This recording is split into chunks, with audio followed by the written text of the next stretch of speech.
Vinci. Alors, très rapidement, on fait le tour. Première chose que je regarde, stabilité ou croissance des revenus. Croissance des revenus, pourquoi? Allez vérifier acquisition, manière organique, c'est à vous d'aller voir ça.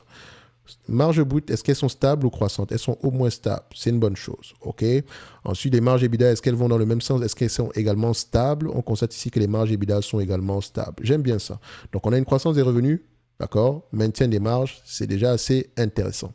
Donc, ensuite, je vais aller regarder les net income et les free cash flow. Si les deux parlent le même langage, d'accord? Si une entreprise extraordinaire a tendance à générer des free cash flow au moins équivalents à ses net income. Je constate ici que les free cash flow de cette compagnie ont tendance à être plus élevés que les net income. Donc, les free cash flow pourraient représenter la véritable rentabilité de ce business. Et faites également attention parce qu'à partir de 2018, là, il y a une particularité. Je ne vais pas revenir dessus, mais toujours aller vérifier pourquoi est-ce que les free cash flow peuvent être différents ici à partir de 2018. Notamment, ça peut concerner ici les loyers. D'accord? Mais je constate qu'on a des free cash flow qui ont tendance à être plus élevés que les net income. Donc, peut-être que je prends ici la rentabilité des free cash flow, bien les bénéfices nets ici ajustés pour à peu près estimer la valeur de cette compagnie. D'accord? Donc, on continue. Le nombre d'actions augmente-t-il ou diminue-t-il? On constate ici que le nombre d'actions est plutôt stable depuis 2014, légèrement croissant par rapport à ce qu'on a pris 20 millions d'actions ici à partir de septembre 2020. Est-ce que c'est parce qu'on a fait une acquisition? Toujours aller vérifier. Également, regardez ça du point de vue augmentation des bénéfices nets par action. Donc, dette nette sur EBITDA, est-ce qu'on a un ratio ici? C'est industriel, construction. Donc, d'habitude, je cherche un ratio inférieur à 5 ici, mais il y a certaines industries où je vais vraiment être plus. Je vais vraiment être. On va être un peu plus rigoureux. D'accord? Donc, ici, par exemple, c'est à quelque chose, on va demander du 3 en descendant. D'accord? Donc, ici, on a du 2,2 et ça semble continuer à diminuer. Est-ce que ça diminue parce que la dette nette diminue ou ça diminue parce que l'EBITDA ici augmente? Quand on va regarder ici, l'EBITDA ici augmente. On aime bien ça. Donc, du point de vue multiple de valo ici, le marché paye généralement combien de fois les free cash flow, parce que les free cash flow sont plus élevés que les net income ici. Ce type d'entreprise, on sera à peu près à construction, ingénierie, mais ici, il me semble que Vinci a des concessions, non? Donc, ce genre de choses, ça peut se négocier également à des PER assez élevés. Donc, on va quand même voir ce que le marché a tendance à payer ici. Je vois déjà qu'on paye aux alentours de 10 fois les bénéfices par là. C'est déjà très, très bas. OK? Toujours aller vérifier pourquoi. Est-ce qu'on a tendance à avoir des multiples ici à la Eiffage? Tout simplement parce qu'il y a des comptes, il y a des concessions qui vont peut-être arriver à expiration ou des choses comme ça. Toujours aller vérifier. Et quand on regarde par rapport aux bénéfices nets ici, on constate que c'est un business qui a tendance à s'échanger aux alentours d'une quinzaine de fois. Donc on se rend que 10 et 15 fois. On va le mettre comme ça. D'accord? Du point de vue dette net, en termes de volume ici, on a ceci. Toujours aller vérifier. On a 23 milliards 320. Donc, Vinci, c'est un symbole DG. Oh non, ça c'est dollar général. Vinci, OK.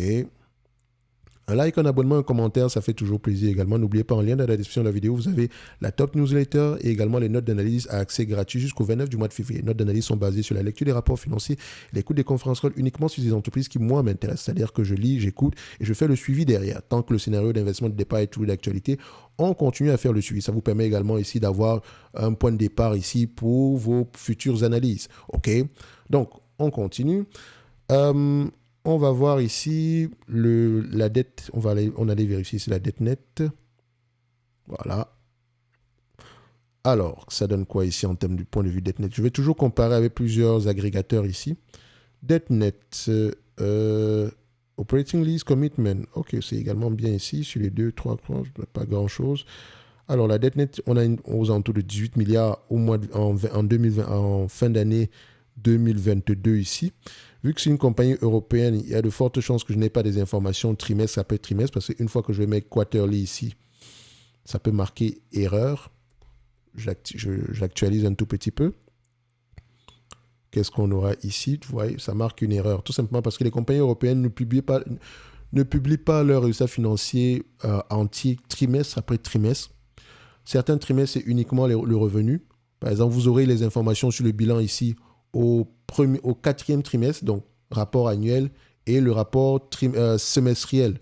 OK? Donc, ce qui pourrait parfois être difficile à apprécier pour les agrégateurs. Donc, la mise à jour est effectuée ici chaque 6 mois, on va le dire comme ça. D'accord? Donc, ici, par exemple, les résultats financiers, au niveau du bilan, ça sera uniquement annuellement, en tout cas au niveau de Fastgraft. Donc, on peut se dire ici que la dette nette qu'on a ici n'est peut-être pas la même qu'on a en date d'aujourd'hui. Donc, je vais quand même garder le 31 milliards qu'on a à ce niveau-ci. OK? Donc, dans tous les cas de figure, ça va donner quoi? Alors, vu qu'on a le nombre d'actions, on a la dette nette de, enfin pas 31 milliards, 23 milliards, 23 320, OK, divisé par le nombre d'actions, 572. Comme je l'ai dit, si la dette nette actuelle peut être bien moins élevée que ça, toujours aller vérifier au niveau des rapports financiers. Donc, si je prends ça, en vérifiant les rapports financiers, si vous vous rendez compte que c'est moins élevé, tant mieux. D'accord? Donc, moins 572, ça fait 40,76 € par action de dette nette. OK. Maintenant, vu que les free cash flow ont tendance à être plus élevés que les net income ici, 10,66, ici, bon, ici, ce sont les free cash flow, les bénéfices nets ici ajustés. On va faire ceci. Si je le prends à 15 fois les bénéfices, semble-t-il qu'on attend une certaine croissance ici, au-delà de 2020, aux alentours de 2026. Et ici, on voit que c'est un business qui semble assez prévisible du point de vue free cash flow. OK.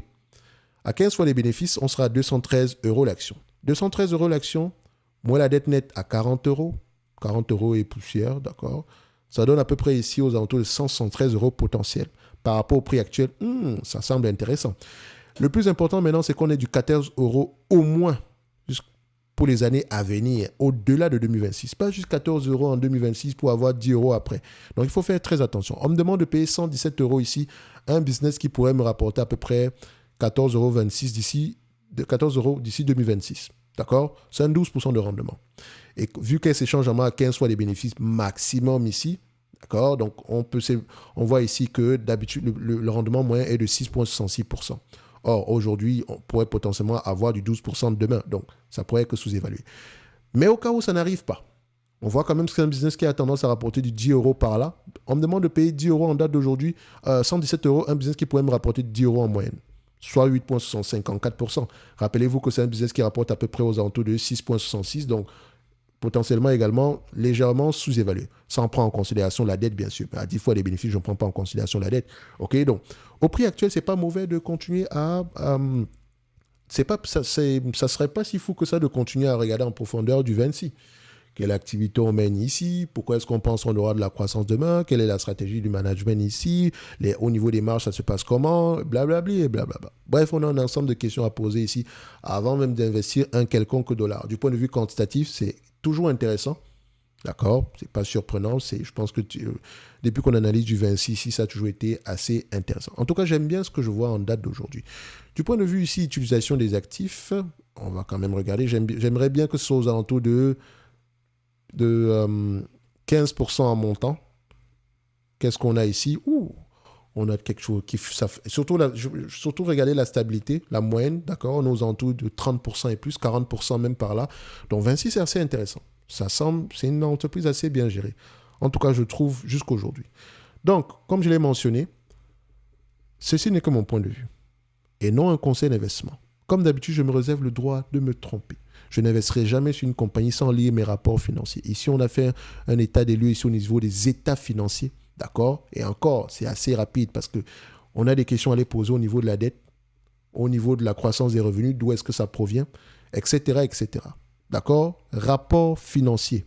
Rapport financier. Lecture, lecture, lecture. Et si vous n'êtes pas prêt à faire la lecture ici, ne vous abonnez surtout pas à cette chaîne. D'accord? Surtout pas.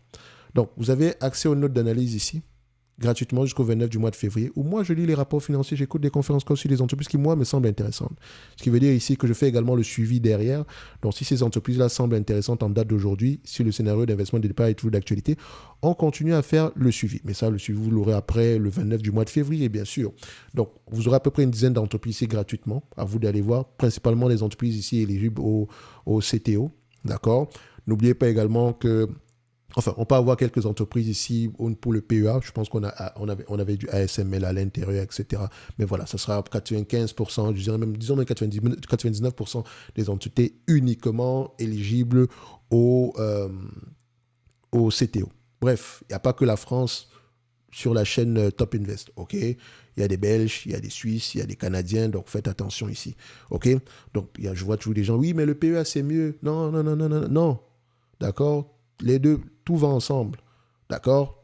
Donc, Il n'y a pas de mieux, voilà, ça dépend du prix qu'une entité va avoir tendance à vous proposer.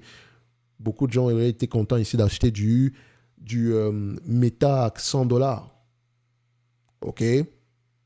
Donc, faites attention, ça dépend du rendement que vous recherchez. Donc, les impôts ici, ce n'est pas quelque chose qui devrait vous arrêter. Au contraire, vous allez introduire cet élément-là dans votre processus ici de prise de décision par rapport au rendement que vous recherchez. OK? Je pense que je l'ai déjà expliqué plusieurs fois ici. Bref, on va se donner rendez-vous sur la prochaine vidéo. Je pense que Vinci a les moyens de payer ce dividende-ci et paraît toujours sous-évalué quantitativement en date d'aujourd'hui. Donc, selon les perspectives ici, on s'attend à un futur radieux. Maintenant, allez-y vérifier, ça va provenir d'où? Merci.